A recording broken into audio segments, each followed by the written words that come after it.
All right, let's do a random leap coding problem. Whoops. What am I doing? Was it control? Oh, wait, here we go. Pick one. All right, random one. 511. Gameplay analysis easy. All right, and SQL. All right, we're not doing that. Hamming distance, Python 3. I love it. Okay, this is an easy one. Hamming distance between two integers is the number of positions at which the corresponding bits are different. The distance between two integers is the number of positions at which the corresponding bits are different, okay? Given two integers, x and y, return the Hamming distance between them. The number of positions at which the corresponding bits are different? What? Okay, so example 1 is 1 and 4. So the bits are different. Oh, okay. Okay, so that's like pretty easy. So all we have to understand is the binary comparison of them. So we need to do a binary comparison like OR or something like that. XOR. Let's look it up. Bitwise operator. That's what it's called. Bitwise Python operators. Boom. Okay, the OR of 2 bits is 1. Okay. Only if sets each bit to 1 if only one of 2 bits is 1. There we go. I need the XOR. Okay, so we need to XOR them, set each bit to 1 if only one of the 2 bits is 1. So this is an exclusive OR. Okay, so we need to XOR them. So let's just grab like XYZ equals, or wait, equals XOR. Where's this? I don't even know if I have it on my keyboard. Where's the little up arrow? There it is. XOR Y, and then we'll just print out Z really quick and just run this guy. Whoops, I don't know why this is over here. Can I put this on the right? There we go. And let's just run this really quick just to see what it looks like. And bring up the calculator. Okay, so the XOR of 1 and 4 is 5. So that would be 0, 1, 0, 1. That actually makes a lot of sense because you're just adding 1 to it. Okay.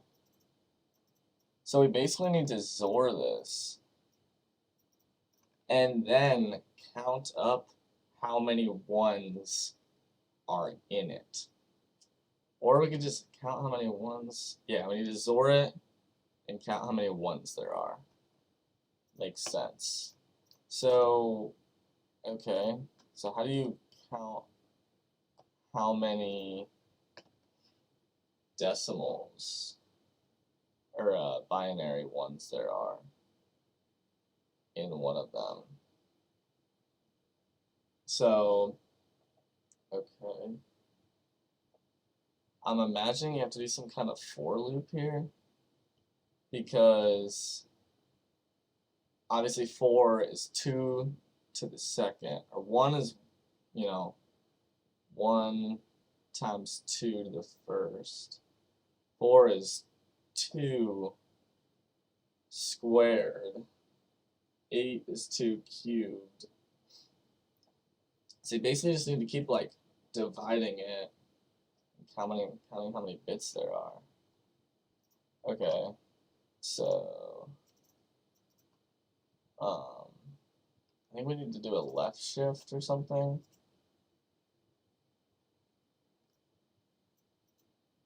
We just need to count all the bits. So while Z, we need to, wait, so left shifting them, leftmost bit fall off, that's not good.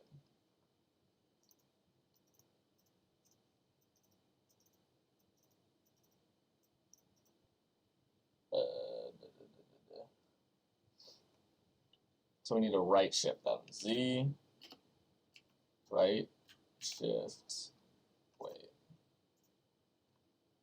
shift right, yeah. Oh, we need to do the or.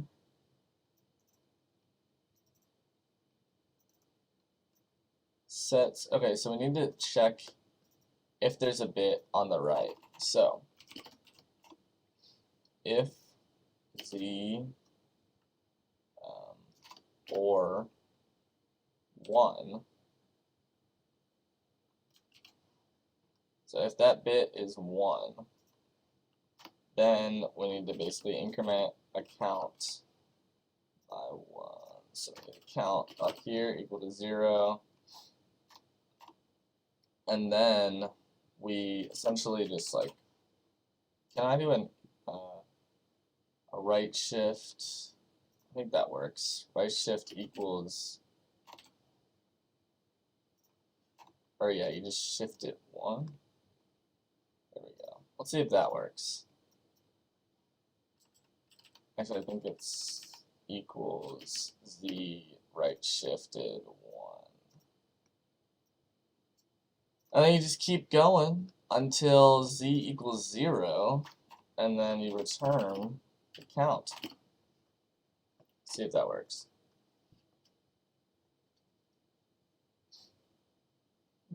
Here's some output was 3, but I expected 2.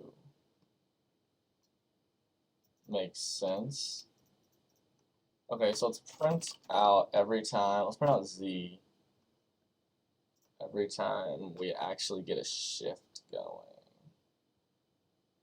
So it's 5, and then we shift the bits, so it's 0, or from your perspective, it's 0, 1, 0, 1. Then we see this bit, we add to the count, we shift everything over, so then it's 0, 1, 0, so that's 2. And then we find a 0, we shift it over. Oh, but why is it printing out a 2 there?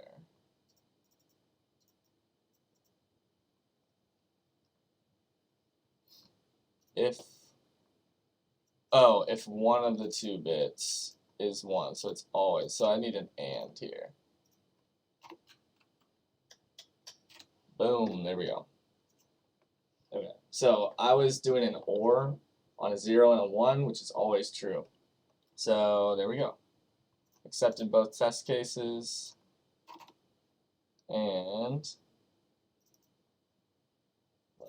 oh wait, it already worked. Okay, so let's just submit it and see how we do. Okay, memory, pretty great. Beat 96%. Runtime could have been a little bit better. I'm trying to think if all of this is needed, like how we could do like multiple,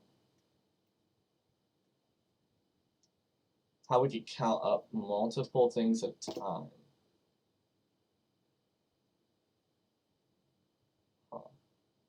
You can only look at 1 bit at once, unless you do 2 bits at once.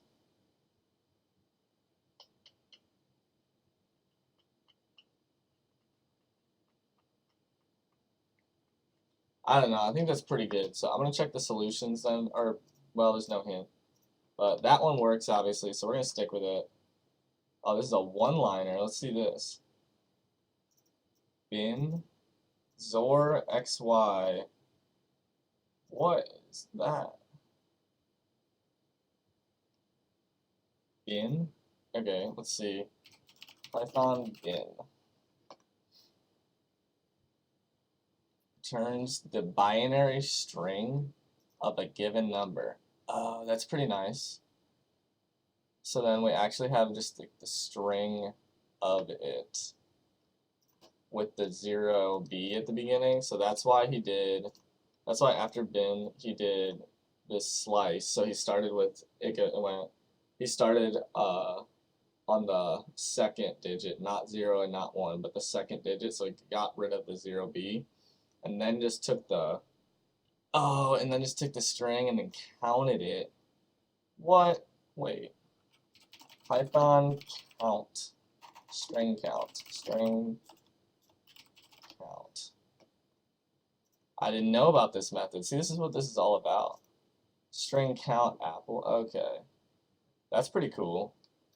So, it's actually really cool. You don't even have to do a while loop. Let's see if that returns a better thing than mine. Let's submit that.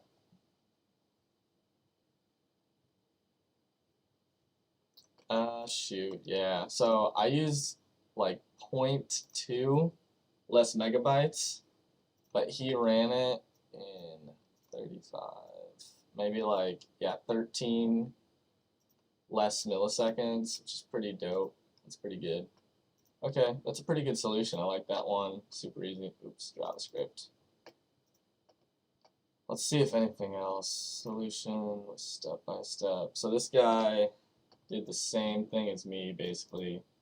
XOR it, and then add one. Oh. He ands the XOR minus 1.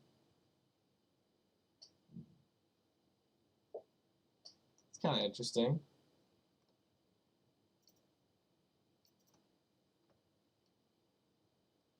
Bitwise and to unset the rightmost bit, or this operation flips the rightmost set bit to 0 and all the bits to the right of it to 1.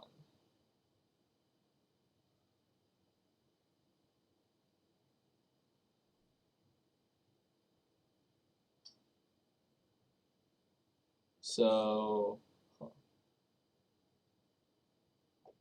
that's kind of interesting.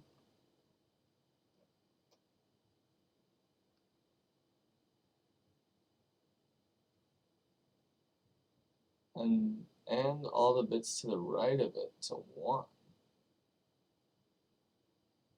That is really interesting. Oh, so XOR and this one. Gotcha.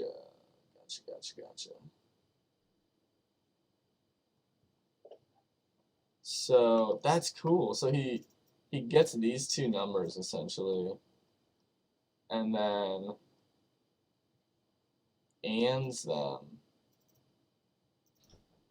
and then immediately. So he does it a little bit faster than me because he doesn't have to go through. I have to go through every single bit, but this guy does it pretty intuitively, where you just flip, you just subtract 1. So if 1 is right here originally, it just makes this a 0 and this next one a 1. So you automatically find the bit a little bit faster. This one's probably quite a bit faster, actually. Oops, let's just submit this one and see what happens here. Ah, wow, it's actually not faster. Okay, I still like my solution. Anyways, that's how to solve the minimum moves to equal, what? Oh, this is how to solve 461, the Hamming distance problem.